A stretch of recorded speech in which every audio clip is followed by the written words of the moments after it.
Hello everyone, আমার YouTube চ্যানেলে তোমাদের সবাইকে স্বাগত জানাই। আশা করি তোমরা সবাই সুস্থ আছো, ভালো আছো। আজকে ক্লাস 8 তোমাদের যে ভাষাচর্চার বইটা আছে বাংলা ব্যাকরণের, তার দ্বিতীয় অধ্যায় ধ্বনি পরিবর্তনের আজকে আমি তোমাদের সাথে ধ্বনি লোপ থেকে আলোচনা করব। আগের ভিডিওগুলো যদি কেউ দেখে না থাকো চ্যানেলে গিয়ে কিন্তু দেখে নিতে পারো। আমি একদম লাইন ধরে ধরে কিন্তু তোমাদের সাথে এগুলো আলোচনা করেছি। গ্রামারটা বোঝা কিন্তু খুবই দরকার। তো ধ্বনি লোপ, এখানে দেখো কি লেখা আছে। উচ্চারণের ক্ষেত্রে অনেক সময় শব্দের অন্তর্গত বিশেষ বিশেষ কোনো ধ্বনির ওপর বিশেষ জোর পড়ে। এর ফলে অন্য একটি ধ্বনি লুপ্ত হয়। এই প্রক্রিয়াকেই বলা হয় ধ্বনিলোপ। ধনাগমের মতো ধ্বনিলোপও মূলত দু প্রকার: স্বরধ্বনিলোপ, ব্যঞ্জন ধ্বনিলোপ। আমি এটাকে আরেকটু বুঝিয়ে বলি। উচ্চারণ করার সময় কিছু ক্ষেত্রে দেখবে বিশেষ কোনো যে বর্ণ আছে সেই বর্ণের উপর আমাদের কিন্তু একটু ঝোঁক দিয়ে আমরা ওটা উচ্চারণ করার কিন্তু প্রবণতা দেখবে দেখা যায়। বিশেষ একটি যখন বর্ণের উপর জোর দেয়া হয়, আমরা যখন কোনো একটি বর্ণের উপর বিশেষ জোর দিই তখন কিন্তু একটা ধ্বনি কি হয়, লুপ্ত হয়ে যায়। এই যে প্রক্রিয়া, এই প্রক্রিয়াটাকেই কিন্তু বলা হয় ধ্বনি লোপ। তো দেখো এখানে ভাগগুলো দেখে নাও। স্বরলোপ শব্দের অন্তর্গত। আচ্ছা, তাহলে ধ্বনিলোপ কত প্রকার আগে এটা একটু বলে দিই। ধ্বনিলোপ হচ্ছে, তোমরা দেখলেই দু প্রকার। কী কী? স্বরধ্বনিলোপ ও ব্যঞ্জন ধ্বনিলোপ। তাহলে দেখো স্বরলোপ, এখানে কি বলছে? শব্দের অন্তর্গত কোনো স্বরধ্বনি লুপ্ত হওয়ার প্রক্রিয়াকেই বলা হয় স্বরলোপ। লুপ্ত স্বরধ্বনিটির স্থানানুসারে স্বরলোপ তিন প্রকার, যথাক্রমে আদি স্বরলোপ, মধ্য স্বরলোপ এবং অন্ত স্বরলোপ। আদি স্বরলোপ, তাহলে একটুখানি স্বরলোপ যদি আমাদেরকে বলে যে প্রক্রিয়ায় শব্দের অন্তর্গত স্বরধ্বনি লুপ্ত হয় তাকে স্বরলোপ বলে। বসু থেকে বোস, এরকম। এবার দেখো আদি স্বরলোপ, মধ্য স্বরলোপ আর হচ্ছে অন্ত স্বরলোপ। কি বলছে? শব্দের আদিতে অবস্থিত স্বরধ্বনিটি লুপ্ত হলে তাকে আদি স্বরলোপ বলে বলে এক্সাম্পলগুলো দেয়া আছে। শব্দের আদিতে মানে শব্দের প্রথমে, শব্দের আদিতে মানে প্রথমে থাকা স্বরধ্বনিটি যখন কি হয় দেখো লুপ্ত হয়ে যায়, মানে সেটা গৌণ হয়ে ক্রমশ কি হয়, ক্ষীণভাবে উচ্চারিত হয়। এরম হতে হতে হতে শেষে কিন্তু সেটা একবারে লোপ পেয়ে যায়, তখনই সেটা হয়ে যায় আদি স্বরলোপ। ঠিক আছে? তো যাই হোক, এক্সাম্পলগুলো দেওয়া আছে, এগুলো পড়ে নিও, এগুলো আর আমি বলছি না। তারপরে দেখো মধ্য স্বরলোপ। মধ্য স্বরলোপ কি বলছে? শব্দের মধ্যস্থিত স্বরধ্বনির লোপ পাওয়ার প্রক্রিয়ার নাম মধ্য স্বরলোপ বা সম্প্রকর্ষ। এইভাবে শব্দের সৌকর্ষ তথা উৎকর্ষ সম্যকভাবে ও প্রকৃষ্টরূপে বাড়ানো সম্ভব বলে সম্প্রকর্ষ নাম দেওয়া হয়েছে। বিপ্রকর্ষের বিপরীত প্রক্রিয়া এটি, যেমন বলে কতগুলো এক্সাম্পল দেয়া আছে।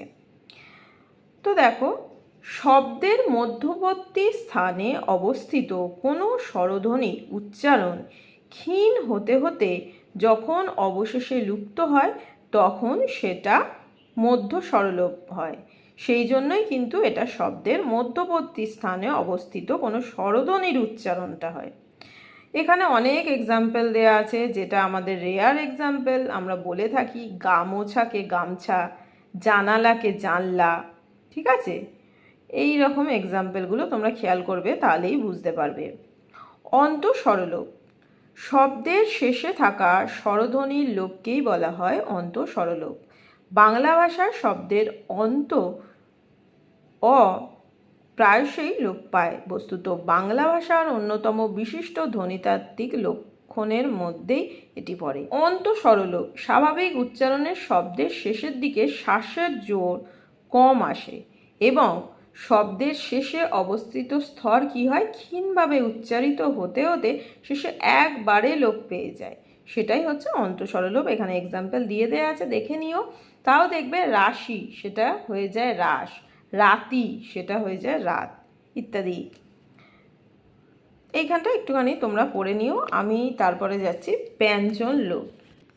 ব্যঞ্জন লোপ দেখো, পদের আদি মধ্য বা অন্তে অবস্থিত স্বরধ্বনি যুক্ত বা স্বরধ্বনিবিহীন কোনো ব্যঞ্জনধ্বনির লোপ পাওয়ার প্রক্রিয়াকে বলা হয় ব্যঞ্জন লোপ। স্বরধ্বনির লোপের মতোই ব্যঞ্জনধ্বনি লোপকেও তিনটি প্রকারে বিভাজন করা সম্ভব, যথা করে আদি ব্যঞ্জন লোপ, মধ্য ব্যঞ্জন লোপ এবং অন্ত ব্যঞ্জন লোপ। তাহলে দেখো, পদের আদি, অন্তে বা মধ্যে অবস্থিত ব্যঞ্জনধ্বনি উচ্চারণের সুবিধার্থে লুপ্ত হলে তাকে ব্যঞ্জনলোপ বলে।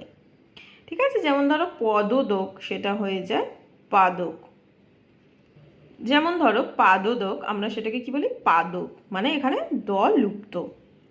এবার দেখো আদি ব্যঞ্জনলোপ।